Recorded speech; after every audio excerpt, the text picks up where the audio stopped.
Welcome to the MasterMINED Club, your ultimate gateway into the world of Bitcoin mining. Whether you're just starting out or looking to scale your operations, our vibrant community of like-minded enthusiasts is here to support you every step of the way.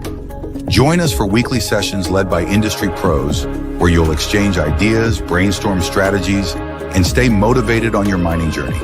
From heat management to site optimization, our monthly deep dives cover the technical know-how you need to succeed. And with access to our entire back catalog, you'll never miss a beat. But that's not all.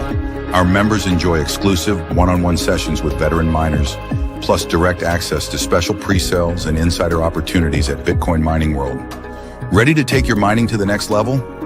Join the MasterMINED Club today and secure your spot in the future of Bitcoin mining. Visit bitcoinminingworld.com or scan the QR code now. And now back to the show.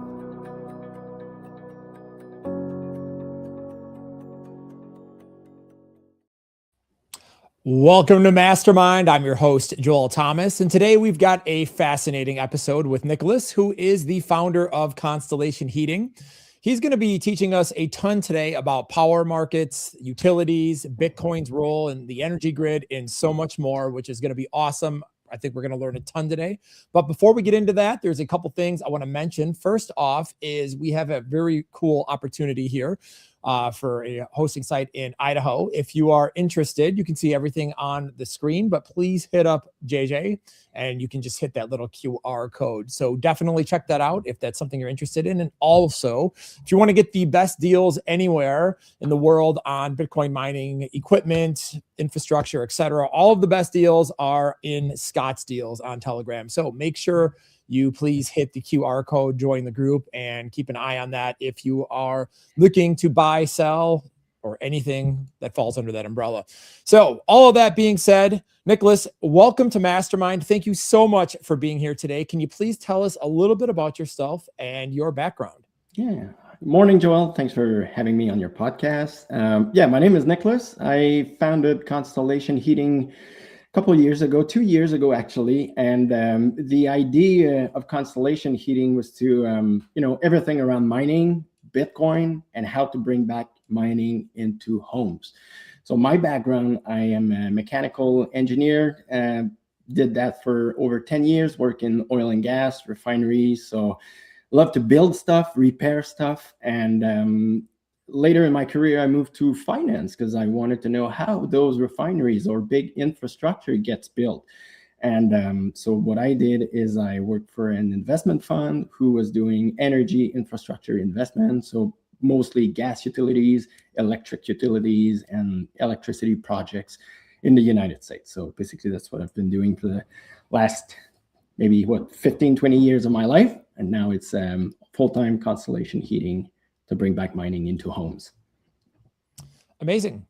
So I think a really, really great place to start here is how the power market works, because I feel like your experience in that, and obviously you are an expert of experts in this field, is going to be really useful because, again, a lot of people watching this, you have people who have a lot of experience mining and people that want to start industrial scale mining operations, home miners, and everything in between. So learning how the power market works, I think, is going to be really exciting here. Yeah, and to me, Bitcoin, or when I realized the potential of Bitcoin, it's like a triangle. So you have three very complicated things to achieve in parallel in order to Bitcoin to, in my opinion, truly succeed. The first one is manufacturing. So Bitcoin is not only a software thing, it's a hardware thing. So manufacturing equipment people can use, that was one pillar of the triangle. The other pillar is what we're going to talk today is the energy infrastructure.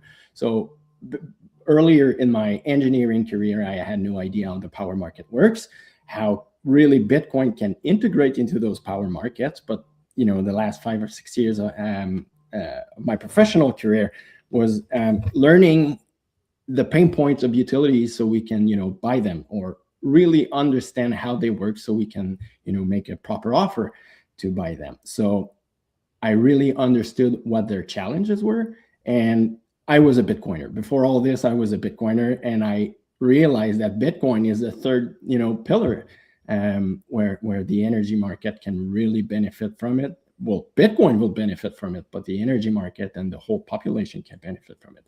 So basically, the power markets. There's many things we can cover today. Is just the first section. I would suggest we go into a higher level. This is not my area of expertise. This is how the transactions are made, how people are buying power. So I'm not an electric or a power trader. I've worked with people doing that, but this is just at a high level. So there are 3 levels of how you can buy power, or how a utility can buy power. So the first level is actually they go through what's called an RTO, Regional Transmission Organization, and they are the one managing all the power auction. So these entities, they will auction power for like 3, 4, 5 years in advance. So typically we call that capacity auction. So that gives a signal to the industry, like what's coming in the next, I would say in the medium longer term, so they can prepare. If you have like a major upgrade you need to do on your power plant, on your gas turbine, or whatever the equipment you're using to produce the electricity, you can forecast, you can plan. And if you're off the market, that's a signal to the market that you won't be available for any reason because you have maintenance or whatever. So those are the long-term auctions. Where it really happens is in the day-ahead market. So this is another a second level. So the utility, and maybe we have a slide on the what we call the dot curve. So a utility, basically what it manages is it in real time, it has to match the power generated with the power consumed, or the load from their customers. So it varies during the day. At 6 in the morning or at 6 p.m. you have peaks, and throughout the years you have peaks. So northern regions, they are what we call winter peaking utilities, and in the south, where there's a lot of air conditioning, they are called summer peaking utilities. So you have that dot curve superposed to the yearly average consumption. Because in winter, in summer, depending if you're a winter peaking or a summer peaking, it's different. So the day-ahead market is there to balance, or actually to match that curve. So if it's hotter than expected or colder than expected, the utility will send a signal to the RTO, the Regional Transmission Organization, and they will call for more power. So people who are able to deliver that power will bid on that auction. So that's usually 24 hours in advance. And the third level is what we call the real-time market. For some reason, if there's a gas turbine that goes out, or a plant that needs to turn on, or any expected event, you need to be able to react fast. So the 5-minute or the real-time power market, not all players can be part of that market for obvious reason. I mean, you cannot turn a nuclear power plant or a huge combined cycle turbine in 5 minutes. That's just impossible. Gas turbine, you can do that. So this is where Bitcoin really, we'll discuss that later, but this is really where Bitcoin fits into the power dynamics, or the power market. And it's a super flexible load. I mean, you can turn that on or off as you want. Compared to sometimes people are saying like data centers can do that, but that's not really true. I mean, Facebook or Amazon, they don't want their data center to be turned off. They can maybe manage the load during the day, some data center, more computation at some time of the day, but usually they want their data center to be 100% uptime. They don't want to turn it off because it can create like customer experience issues or stuff like that. Bitcoin, the only incentive a Bitcoin miner has is the profitability. I mean, other than the heat that we'll discuss later, a typical miner is only mining because there's a financial incentive at the end of it. So if the power utility, and they're doing that in Texas already, power utility, if they are willing to pay more for the miners to shut down, couldn't do it. So they are shutting down their operation. They get a financial incentive to do that. because they're providing a service to the grid. And back to Constellation, when I started mining, I was like, I don't get the big miners. I know some of your audience are doing that, but what I don't understand from their business model is this: your primary byproduct, which is heat, is wasted. For me, as a mechanical engineer, I mean, being heat efficient or being energy efficient is something obvious. It's like, why aren't they doing that? And then I realized that, okay, they all settled or set foot in Texas after the China ban, because Texas has a huge problem. That duck curve in Texas is very hard to balance for a grid. So you see in the top line on that graph in 2019 versus 2020, 21, 22, the curve is very different. And this is because this is a net load on the utility. This is for California, but it's even worse in Texas. So over the years, the curve has become more pronounced. What you want to do for a utility is you want to have that curve as flat as possible. So that would mean you can run only one nuclear power plant, full capacity, no swings and more production, less production. It's much easier for a grid to control. But what the renewables have done to the grid, I mean, there's some good things with renewables, but with the perspective or with the lens of a grid operator, it's a nightmare. So you see the variation throughout the day is way more intense than it used to be. This is just because there's more renewable coming online when you don't really need that power. So in Texas, I know sometimes miners, they get paid because the utility, it's cheaper to pay your consumer to take your power instead of turn off your equipment. And sometimes you can damage your equipment, you can damage the grid if you don't do that. So they are stuck with a kind of a overproduction problem during period of the day where the power is not required. So that's really fascinating. Really fascinating. So do we want to maybe talk about how a utility works in terms of revenue? And because I know we're going to talk about, for example, how Bitcoin can smooth out this curve a little bit later and, talk about heat reuse in specific, but maybe this is a good thing to talk about is how a utility works in terms of revenue so people can understand that. This is a fascinating concept, like a utility, and we're going to circle back with the duck curve later in that presentation. But how a utility works has nothing to do with a regular company or business. Typically, a business, let's take Tesla for example, they make revenue by selling cars. So you need to build great cars in order to sell more cars and then increase your revenue and then try to manage your costs. So at the end of the day, you get a profit. A utility is completely upside down. Sometimes we call it like the revenue build or the inverted pyramid or the bottom up. There's many ways to describe that. I think I have a picture. The second slide.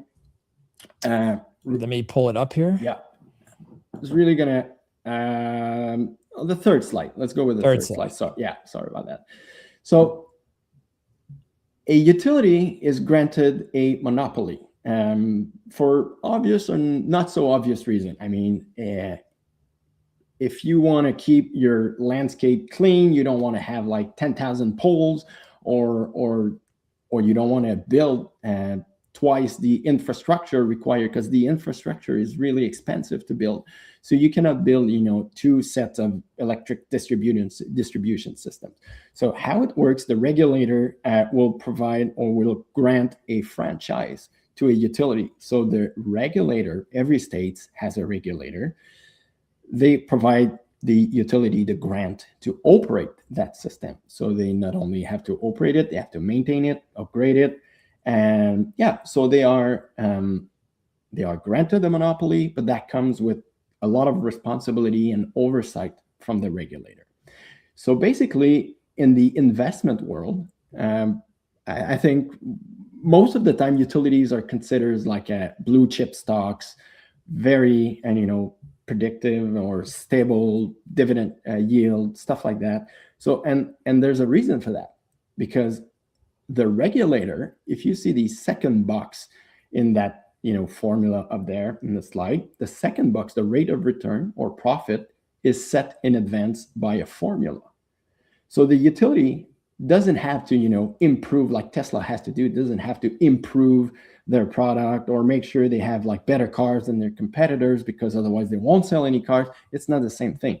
They are granted not only a franchise, the right to operate, but they are granted a profit, literally, at the beginning of the year. If the utility executes well and does everything according to plan, will earn that profit. And how the profit and how a utility makes its money, it's very counterintuitive. It's not on the power they sell. So basically in the United States, early in the 90s, they started something called deregulation. Most of the miners have maybe heard of it, but they don't know exactly what that means.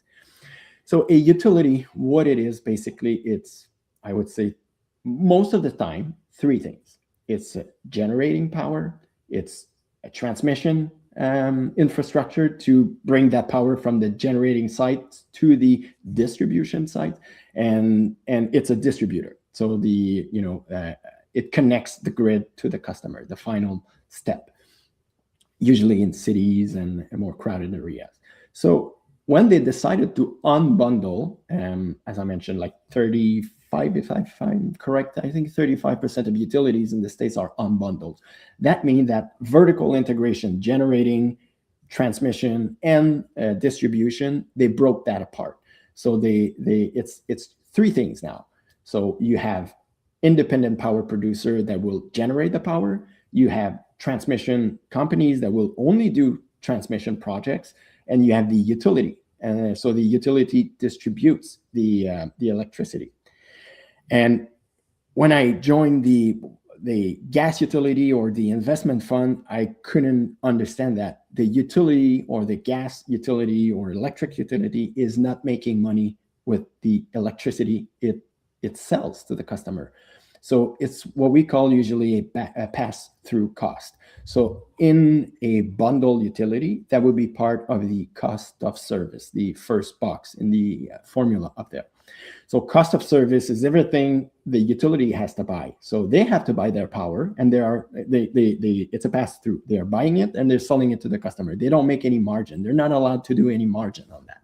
So they are not making money with the volume of electricity they're selling. So that's counterintuitive. And so some of the utility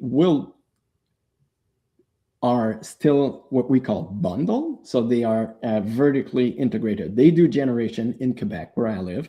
They are super bundled. They do everything. So they do the generation, hydro facilities, we have many of them.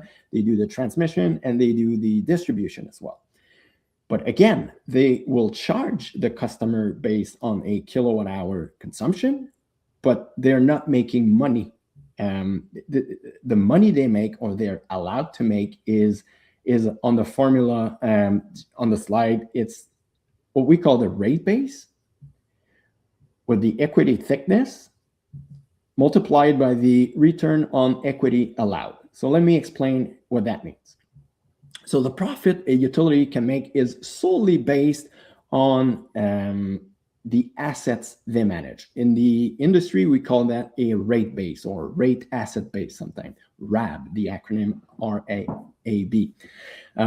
So the RAB, or the asset, the rate base, is basically, we can summarize this by the net PP&E of a utility, all the assets they own. This is most of the assets they own. They are categorized into the rate asset base: poles, wires, transformers, hydro facility, steam turbines if they generate power, transmission lines. All those assets, they are in the rate asset base. So let's take a very easy example. You have your fairly big utility, you have $1 billion in assets.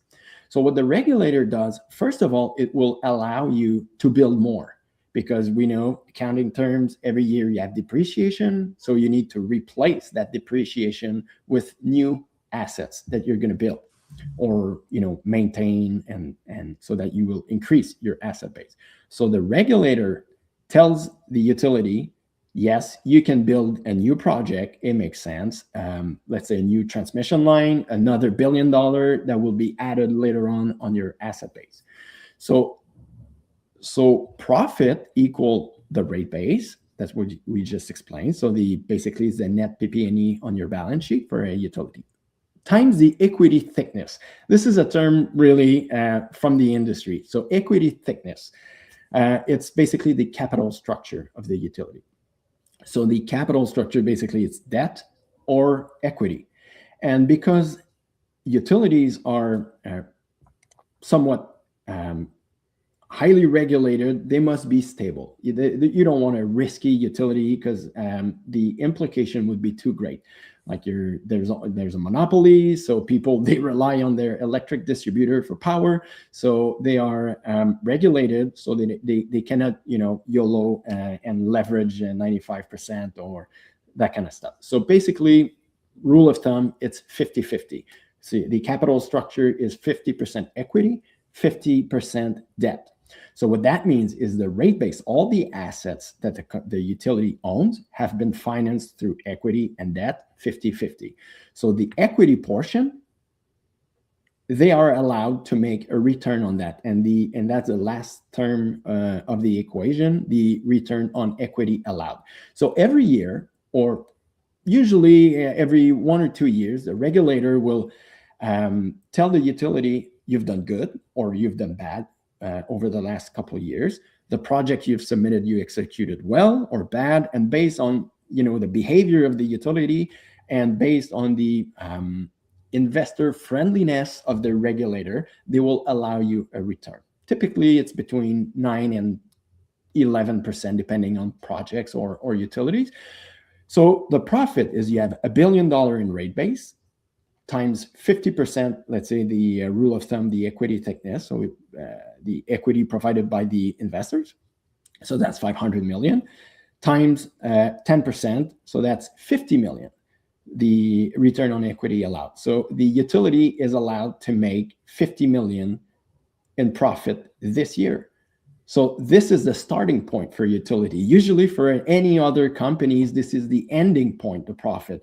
You've sold that many items, you control your cost of production, your admin costs, your depreciation and all that, and you end up with a profit at the end of the year. That's the opposite. So you see that the rate of return in the formula above, it's a very important component of that formula.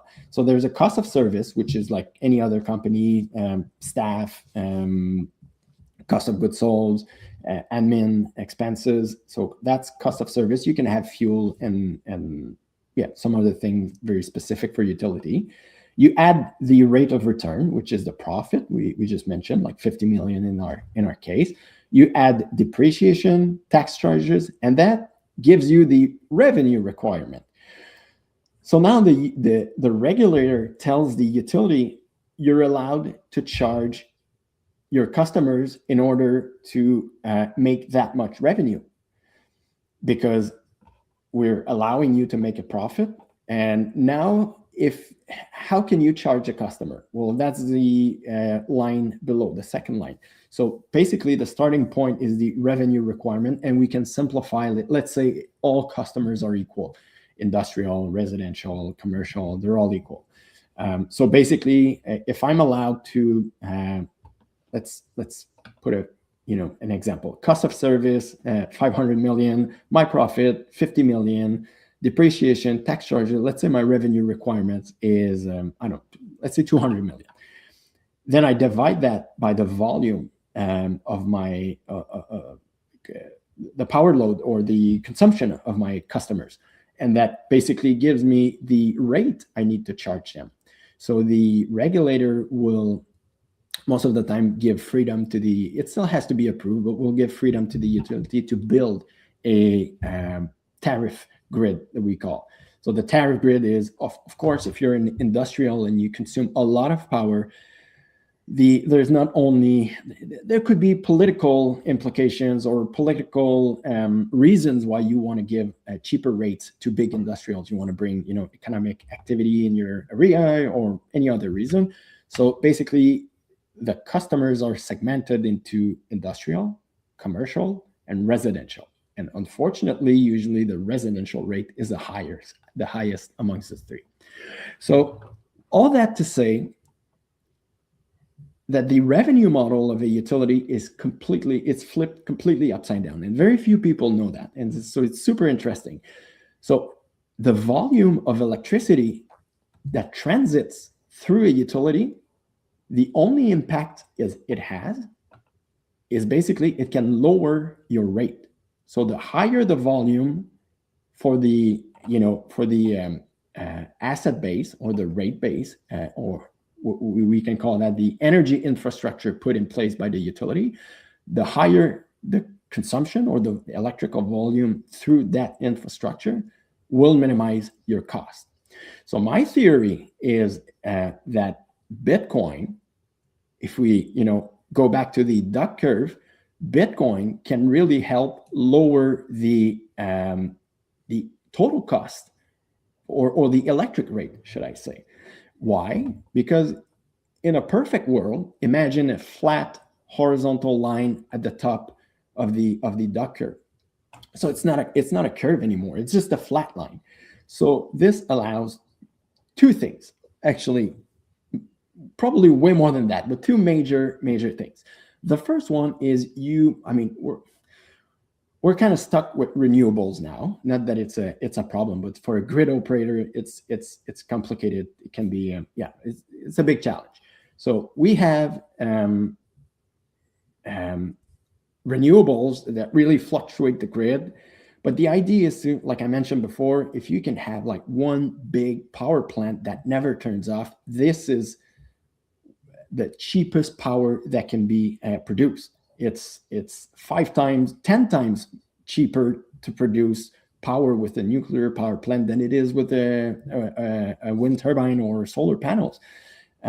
It's two different technologies and two different, and it's much more reliable, 90+% uptime for a nuclear or a big, coal plant.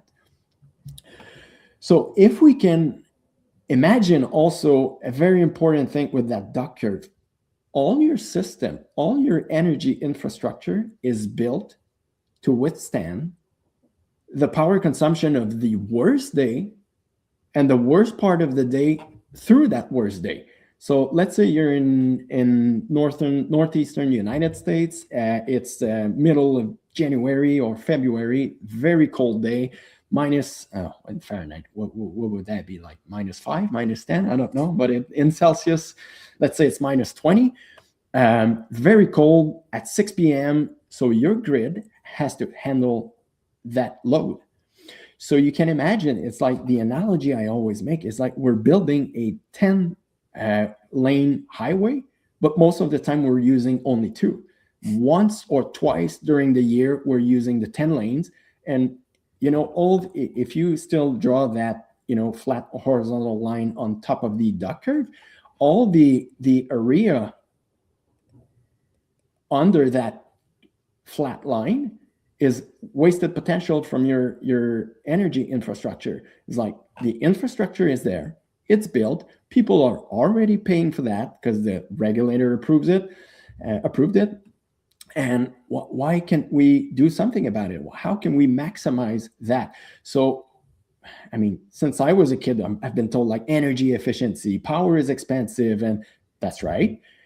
But what if, just like we did with the financial or the revenue build of the electric utility, what if we flip everything upside down and we say, instead of consuming less and less and less, what if we can consume more, but do it in a synchronized way or in symbiosis with the grid? What if when the grid needs power, you can turn off, and when the grid doesn't need power, all the infrastructure is there. Why not use it? So this is where I think Bitcoin can play a major role, because for all the qualities Bitcoin have, other than the financial and the monetary system it brings to the world, but in terms of energy, I mean, it's super flexible. I mean, if let's say in the eastern part of the United States at 6 p.m., all the miners turn off, I mean, the network's not going to become more vulnerable for that. The hash rate is going to be still very, very high. And then we can, okay, but that simple action allows us to integrate very well with the grid. And yeah. So so were you going to say something? No, that's fascinating to think about, because I know a lot of people think Bitcoin mining is the problem in energy. I mean, this is just like, if you go on Facebook and you read normies who aren't Bitcoiners, you know, this is the crap the media tells you. And then you listen to somebody like yourself, who's very, very deep into the power world and understands this at a very granular level, explain how Bitcoin is actually the solution for a much, much better, more balanced energy grid. And that's, you know, I think that, I mean, we understand that as Bitcoiners, but that's really. Yeah, I think, well, I used to work with electric operators, and they don't understand it either. So it's, we really have to demonstrate that it works, and then they will jump. Those are not risky, you know, businesses. They want something that has been proven by the markets. And so you're bringing in completely new technology. They don't even understand Bitcoin. So I always say, if you don't understand the value proposition of Bitcoin, the monetary tool, of course, you're not going to understand the value proposition for the power grid.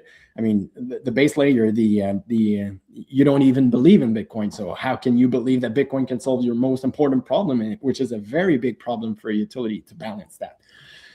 And yeah, so So I want to dive into that a little bit more, but maybe we should talk about how Bitcoin can integrate into the grid here a little bit. Yes.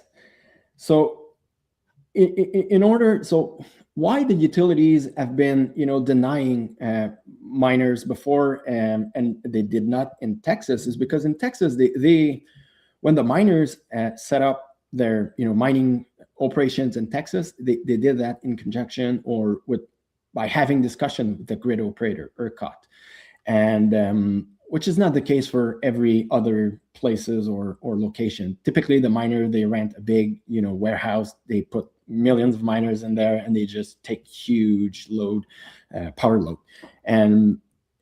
But the utility, you gotta imagine it's middle of January, 6 p.m. The utility, they need to buy power because it's colder than expected. So who's going to provide that power, and at what cost? So here where I live, and it's pretty much the same. Some in the all across US, some grids they have what's called a dynamic grid, or, you know, for peak hours you get charged a little bit more to compensate for that. But let's say where I live in the province of Quebec in Canada, I think it's 10 cents now, Canadian dollar per kilowatt hour. It's 10 cents in the middle of January, or it's 10 cents in, you know, August or April, when basically my household doesn't, you know, draw a lot of power. So I pay 10 cents, but on the other hand, they don't have the power. So they have to buy from, you know, gas turbines, and they buy it at like $1 per kilowatt hour. So there's a huge loss for them. So for a Bitcoin miner, or let's say for a utility, instead of buying that, you know, $1 per kilowatt hour for a you know, emergency producer, let's call him that way, well, he can just send a signal through the same power market, you know, the auctions we discussed at the beginning. They can send a signal like, who's willing, instead of generating power, who's willing to cut power, you know, to turn off their plant, their heating system, their whatever's consuming the electricity, who's willing. And I'm willing to pay. Obviously, I'd like to pay less than the $1 per kilowatt hour I have to pay for that emergency, you know, power provider. But if you can do it for 75 cents, of course I will pay you, and all my customers will benefit from that. So this is where Bitcoin is the pristine tool to do that. I mean, you can turn off with no prior mention, or you don't have to call me 24 hours in advance. If you're offering more than my current profitability, well, I will turn off my machine for sure. So if you don't want to do that like maybe 20 times per day, but doing it once per day, if your machines are, because the miners, they want like stable operation, but if you turn off your machine when you're rebooting, it can be a bit tricky. But if you can turn off your machine when the power grid needs it, and they pay you for that,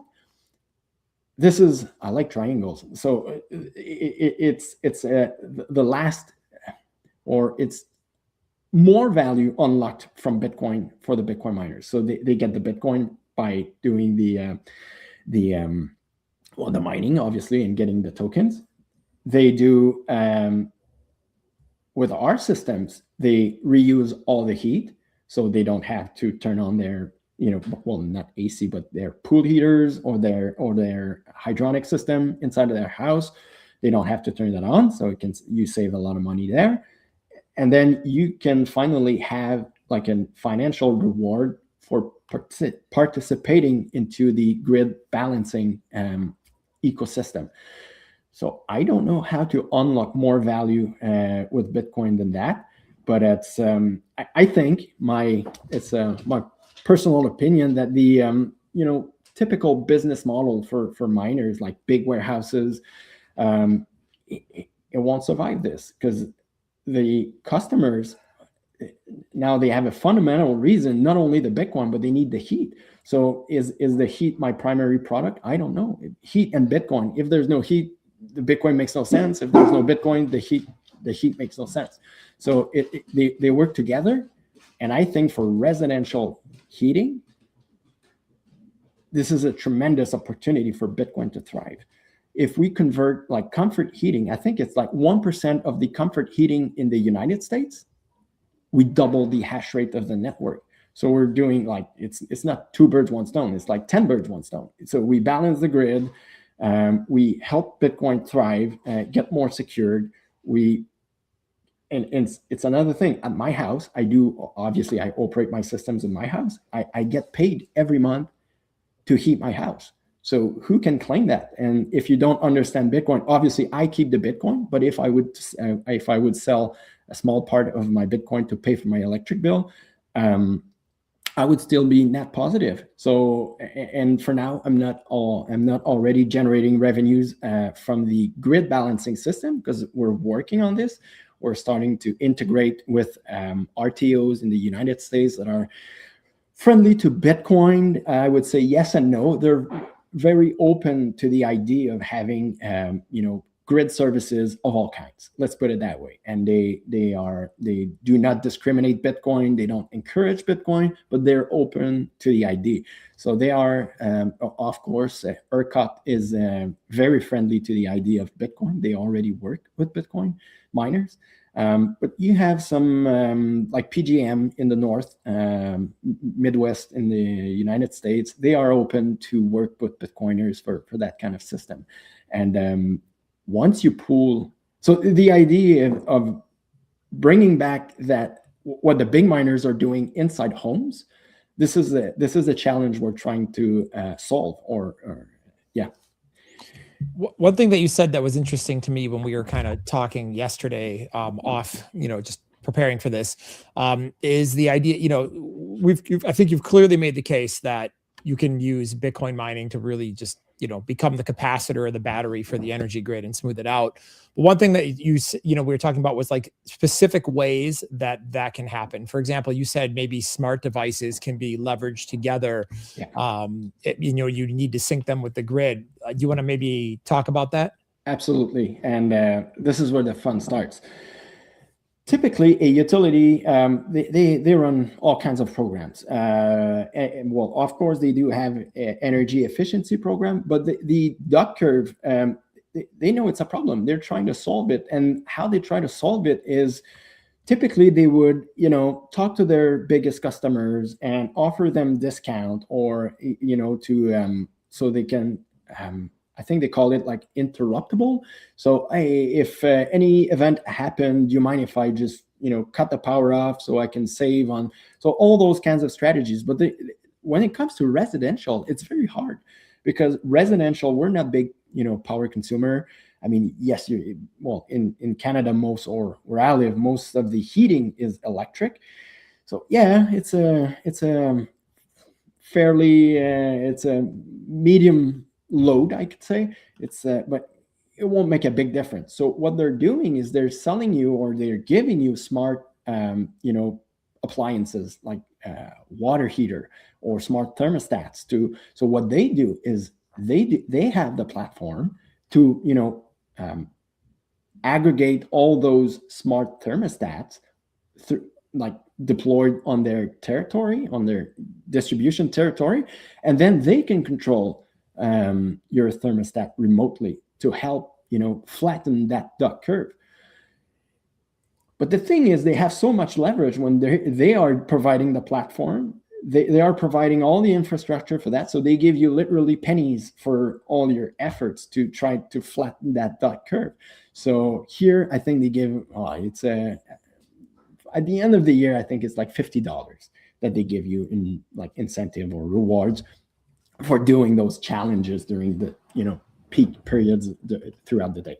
So the idea is, what if we, just like a mining pool, what if we all pool together, and through our constellation of heating devices, what if we pull everything together, and then we can have a little bit more leverage with the grid for offering those power or grid ancillary services. And this is where it gets very interesting, because a gas turbine that starts in the middle of the winter will make $1 gazillion from their operation for like 20 minutes of operation. So why can't we access the same kind of financial incentive or financial reward if we all pool together? And when you aggregate all those heaters on that territory, let's say 100 heaters is like 1 megawatt. That's a significant power load or power consumer for a utility. So they're happy, because throughout the day, when their infrastructure is underutilized, they will gladly provide you more energy. But when you stop, then you're really working in sync with them, and they will pay you for that. So I think with the Bitcoin mining, this is what it solves. Where it gets tricky, though, the machine can stop, but the process or the energy or the heat it delivers, sometimes it can be more critical than at other times. So we do basically two main products. So the first one is a pool. It started as a pool heater. For me, a pool is just a big heat sink that everyone's happy if it's a little bit warmer. So if you stop heating your pool for 2 hours because you live in, I don't know, in the summer peaking region, and they're asking you to, turn off your electric appliances, I mean, it'll make almost no difference. Like if you turn off your heater for 2 hours and then you resume operation after that, I mean, your pool won't suffer, or the temperature will not drop. In a house, it can be a bit more tricky. When it's very cold outside, you don't want to turn off your heat. Well, unless you have like maybe a auxiliary system with propane or gas, that could be a great backup. But typically what we do on all the hydronic system that we install is we install a thermal loop or thermal storage unit in that loop that will heat your house. So basically it's just a big water tank or two, depending on the size of your application, and you store heat into that water tank. And then when the utility, I think it's less than $500 for that appliance or that piece of equipment. So it's fairly cheap compared to the size of the whole installation, and that allows the customer not only to have flexibility to turn off the heater, but flexibility he's not going to lose heat if the heater is turned off for a couple of hours. So absolutely no difference in your home comfort or the temperature inside your home. You turn off the heater when the electricity is needed by the grid, and then you get the financial reward from that, which is much better than what we expect is going to be much better than what they're already offering for residential programs that they already have. So by pooling together and acting as one big player, just like the miners are doing in Texas, much more leverage and better incentive for the customers. So the utility, when they will discover that, they'll be happy, because it's not true. The utility wants to sell you power.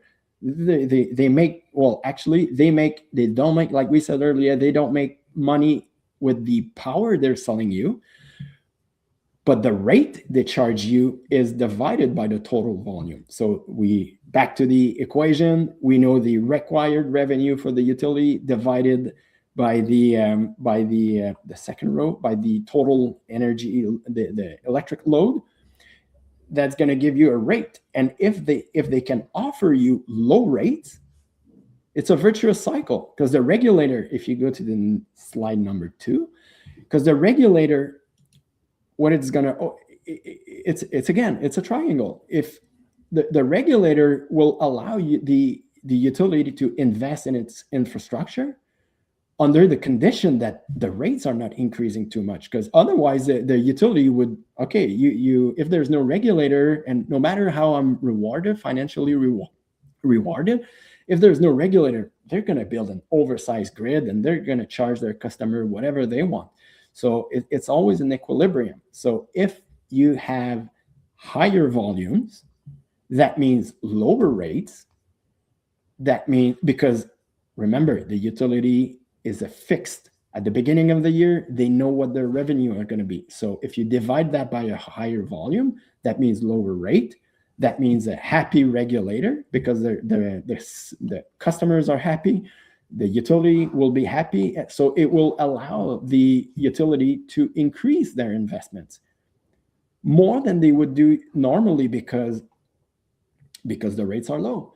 So Okay, Nicolas, there's two things, because we've got about 10 minutes left here, that I want to cover. One, I want to talk about AI data centers, and two, I want to talk about the economics of a Bitcoin heater. Sure. So first off, let's talk about AI data centers real quick, just 5 minutes, versus Bitcoin mining and power grid, because we know a lot of miners right now in this bear market are converting to AI, and we also know that AI is, wasting all of the heat. So what do you think about that?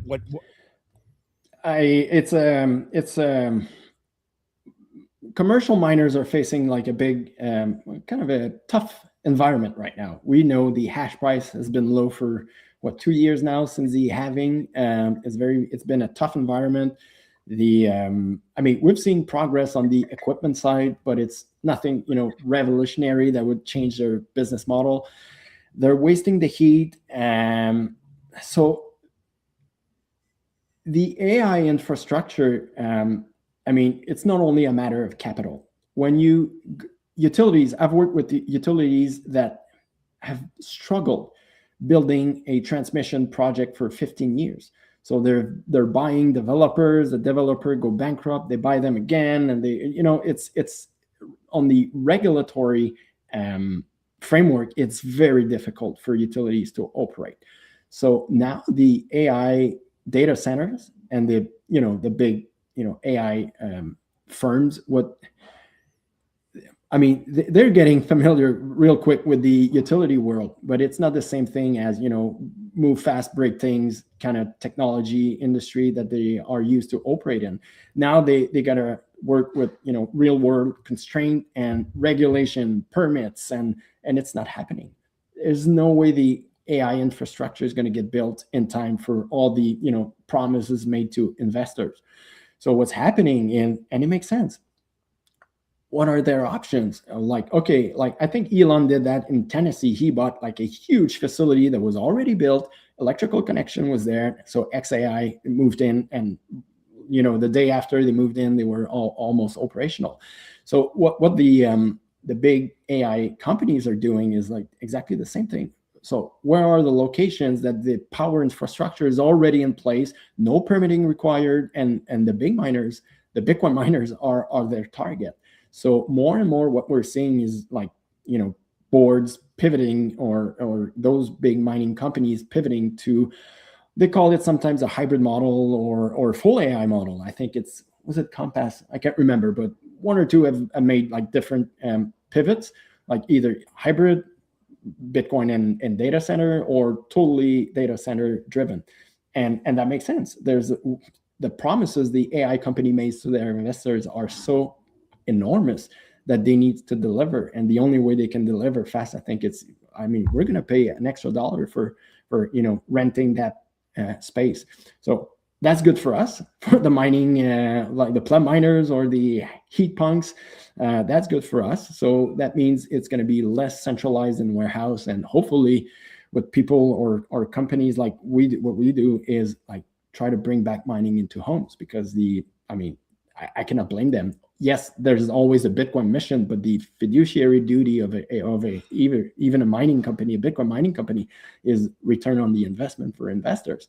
So is there an opportunity there then for the industrial miner to reuse some of that heat? Because, for example, we know that AI, obviously, all this generates a lot of heat. So yes, if you're running an industrial facility, what opportunities? It's complicated. It's tough. It's not impossible, but I've seen projects, and those are pretty much the only projects I know that make. There may be some other examples, but like greenhouses. If you couple a greenhouse with a big mining facility in a geography where it makes sense, like where it's cold in winter and stuff like that, that could make sense. But otherwise, the heat, and this is a product that even for residential we're struggling with. This is a very low, we call that low grade heat. So it's a lot of heat, but it's low in temperature. So it's below, typically it's like 60 or 70 Celsius. That makes probably 150 Fahrenheit. So one of the big issue is you cannot boil water. Typically in power systems, what you'd like to do is boil water. That unlocks, a plethora of applications. But it's low grade heat, so there's not much you can do with that. But turns out that heating your home, it doesn't require very hot heat. So you can do that with low grade heat. So applications are quite limited. And for that reason, it's very hard for a big, industrial miner to do something with that heat. Other applications I've seen, it's mostly preheating. Let's say in Texas, that would make sense. Let's say there's a facility or a plant next to the mining operation. Well, what you can do is almost all plants use water. So you can preheat that water. So you will in turn reduce your natural gas consumptions, because typically that water goes into some boilers to create steam or whatever but that could be an application like preheating water or greenhouses. But there's not that many applications, and you need to be close one another. That's another challenge. Typically miners in Texas, they're in remote areas.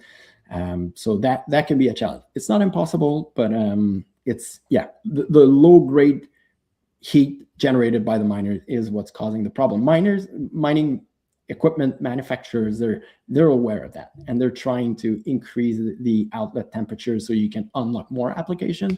But for now, we're stuck with what we have in terms of mining equipment.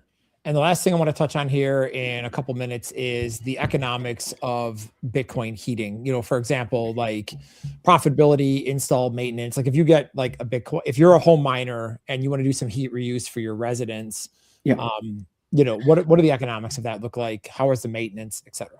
The best application, what we're trying to do now is integrate with HVAC system. But what we started with is hydronic system, so heated floor. Usually more luxurious homes or high-end homes would have that type of a heating system inside of their residence. So let's say when you do it from scratch, just the heater can be rough numbers. Let's say $10,000 for heaters with the miners, depending, cost will vary obviously with the miners you want to have and the efficiency they have. But let's say if we take the S21 Pros that are somewhat popular now for residential mining because they are 240 or 220 volts,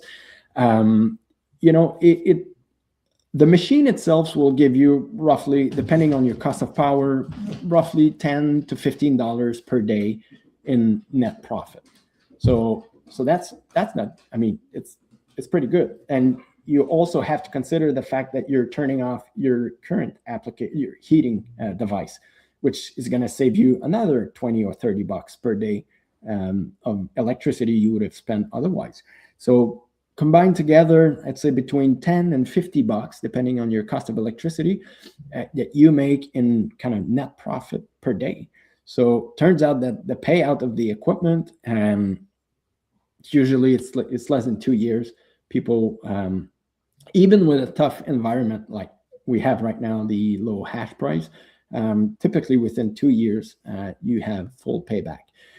That's kind of important to have a quick payback. When I design the machine, I mean, I'm stuck with the environment we're in, the Bitcoin price, I don't decide, the, Bitcoin difficulty, I don't have much impact on that either. So it's, I was like, okay, hopefully I need to build a machine or a system that can, have a payback within 4 years.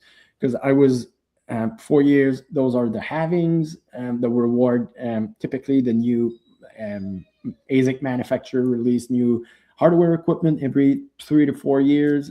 You don't see that.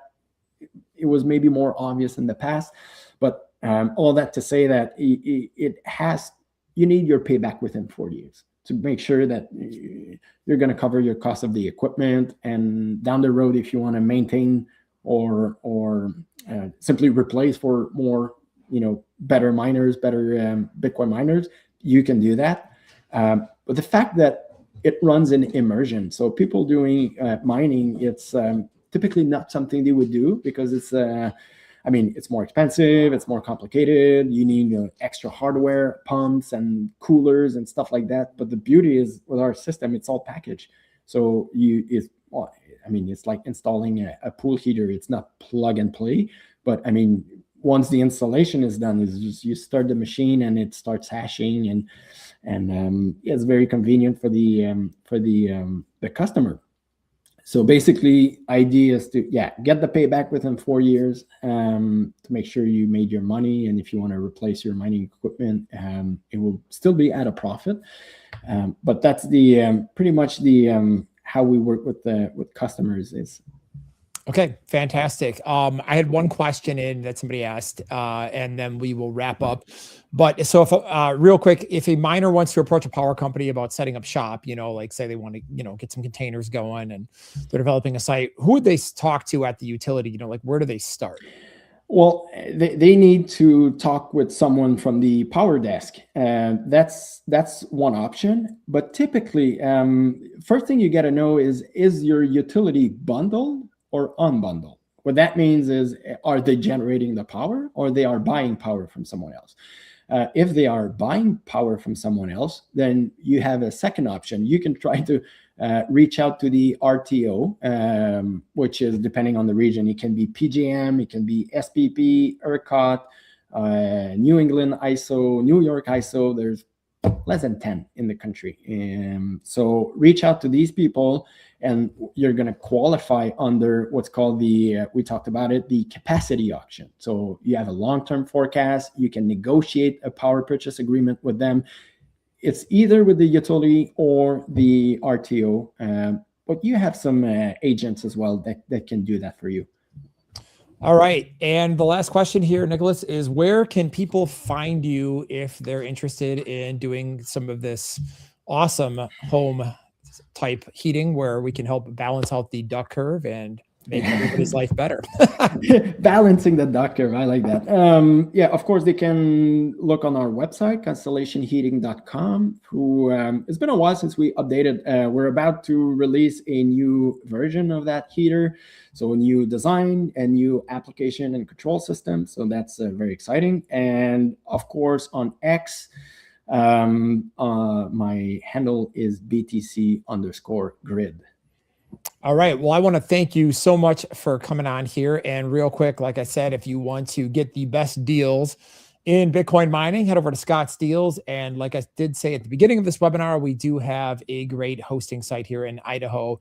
If you're interested, hit up JJ at Bitcoin Mining World. You just scan the QR.